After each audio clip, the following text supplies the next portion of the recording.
Halo guys, kembali lagi bersama aku di Muse Corner.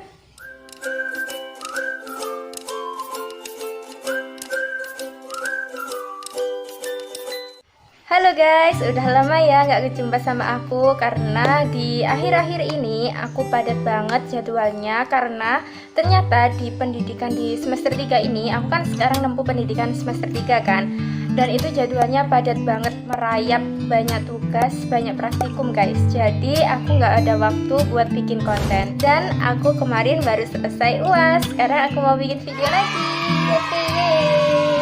Nah, di video kali ini aku mau kasih tips-tips ke kalian semua gimana caranya belajar buat persiapan UAS agar nilai kalian meningkat. Tapi sebelumnya jangan lupa untuk subscribe dulu ya. Jadi tips yang pertama adalah belajar dari jauh-jauh hari. Jadi guys, di perkuliahan itu biasanya rata-rata univnya itu sebelum ada ujian, sebelum ada UAS itu biasanya hamil seminggu itu kan ada minggu tenang kan. Minggu tenang itu apa sih? Minggu tenang itu seminggu kita itu free, nggak ada pelajaran, nggak ada perkuliahan, dan seminggu itu khusus buat persiapan UAS. Menurut aku kalian gunain waktu seminggu itu buat nyicil belajar, karena guys, tahukah kalian selama perkuliahan itu ya satu matkul aja itu materinya udah banyak banget.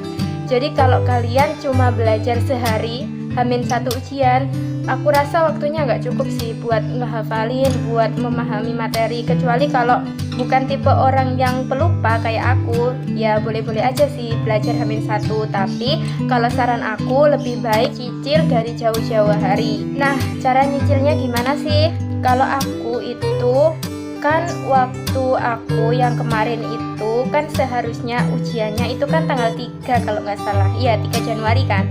Nah, di 2 minggu sebelumnya itu aku udah free dan pelajarannya itu udah selesai materinya, sehingga aku ada 2 minggu kosong. Nah, 2 minggu aku kan ujian, jadi kan pas ini 2 minggu sama 2 minggu. Jadi yang 2 minggu ini, 2 minggu kosong aku gunakan buat nyicil ujian. Jadi ini aku tiap hari itu satu matkul, jadi kan pas gitu kan. Nah, paham kan? Nah, terus cara nyicilnya gimana sih? Apa harus belajar semua materi pada hari itu? Kalau aku nggak semua materi aku pelajari pada hari itu. Tapi kalau aku itu ambil setengahnya aja. Jadi misal ada matkul A. Nah, matkul A itu misal ada 6 bab nih. Nah, ada 6 bab kan. Terus aku hari itu nyicil 3 bab. Terus yang 3 babnya itu dipelajari pas hamil 1. Pas waktu nyicil ini kita kan pelajari 3 bab ini kan.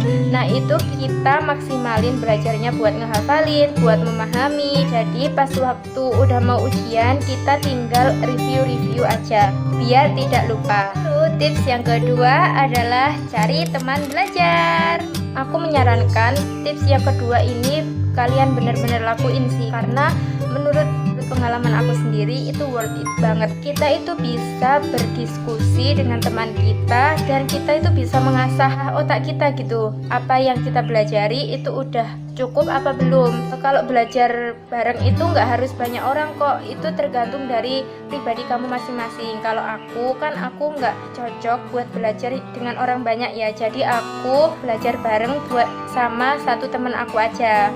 Terus di situ itu kan sepakat sama temanku besok mau belajar apa, besok mau nyicil belajar apa gitu. Jadi pas waktu malamnya itu kita tebak-tebakan guys. Misal yang tadi kita belajar besok itu belajar matkul A 3 bab yang di awal. Terus malamnya itu kita tebak-tebakan yang 3 bab ini. Jadi kita itu bisa terasah otak kita. Di samping terasah, kita itu jadi bisa ngukur belajar kita itu udah cukup segitu apa belum. Kalau kita tebak-tebakannya udah bisa semua, udah bisa jawab, berarti kita udah paham tuh dan belajarnya itu udah bener. Untungnya belajar bareng ini kita itu bisa istiqomah gitu buat belajar tiap hari. Karena di semester sebelum-sebelumnya itu aku belajar sendiri, dan waktu hamil seminggu itu aku tunda-tunda terus. Ya udahlah, hari ini aku free dulu, besok aja mulai belajar. Ya udahlah besok, terus akhirnya ketunda-tunda sampai waktunya hamil mepet UAS baru aku belajar. Jadi kan kita kayak nggak punya tuntutan buat belajar. Sedangkan kalau kita belajar sama temen, kita berarti kan ada tuntutan, ya oh nanti malam aku ada tebak-tebakan sama temanku, berarti aku harus bisa. Nah ketika itu kita dituntut untuk belajar, sehingga waktu kita itu bisa istiqomah buat belajar. Jadi menurut aku kalian cari ya temen yang sefrekuensi sama kalian buat belajar bareng kalian. Aku tebak-tebakannya itu kan lewat WA. Jadi tiap malam, tiap pukul 8 sampai jam 9 itu aku tebak-tebakan sama dia. Nah seperti ini nih percakapannya. Lalu tips yang ketiga adalah review materi. Guys, kalian itu juga harus tuh sering-sering review pelajaran yang udah kita pelajari. Karena kenapa? Karena kalau kalian tipe orang yang mudah pelupa seperti aku nih, bisa lupa lagi kalau kita nggak baca-baca lagi. Jadi bagi kalian yang tipe anak yang pelupa, kalian itu aku saranin banget buat sering review-review. Nah reviewnya ini nggak usah terlalu lama, pokoknya dibaca, diistiqomahin terus gitu. Nanti kalian bisa hafal-hafal sendiri, biar hafalan kalian itu bisa terjaga pas ujiannya. Lalu tips yang keempat adalah sering latihan soal. Mereview soal itu penting banget buat kalian lakuin, karena dengan mereview soal kita itu bisa tahu dan bisa mengukur kemampuan kita itu buat ngerjain soal-soalnya itu kayak gimana, apa udah lancar apa belum, udah bisa jawab soalnya apa belum. Dengan latihan-latihan soal itu kita bisa terbiasa dengan mengerjakan soal. Kalau kita tidak mengerjakan latihan soal, kita hanya belajar menghafal, hanya membaca materinya saja, tapi kita tidak tahu model soalnya kayak gimana, sehingga kita akan jauh lebih sulit ketika kita tidak latihan soal dibanding ketika kita sudah siap dengan latihan-latihan soal. Nah itu guys, jadi tips-tips aku buat persiapan UAS. Aku rasa setelah aku bandingin cara belajar aku sekarang sama cara belajar aku di semester sebelumnya, itu aku rasa ilmu yang aku dapetin itu lebih banyak ketika aku belajar dengan model ini daripada saat sebelum-sebelumnya. Pas aku ngerjain soalnya itu aku terasa lebih mudah yang sekarang daripada yang semester lalu. Jadi aku berharap semoga nilai aku dapat meningkat di semester ini dengan cara belajar aku yang baru. Kalian yang mencoba cara belajar ini, semoga nilai kalian juga meningkat ya.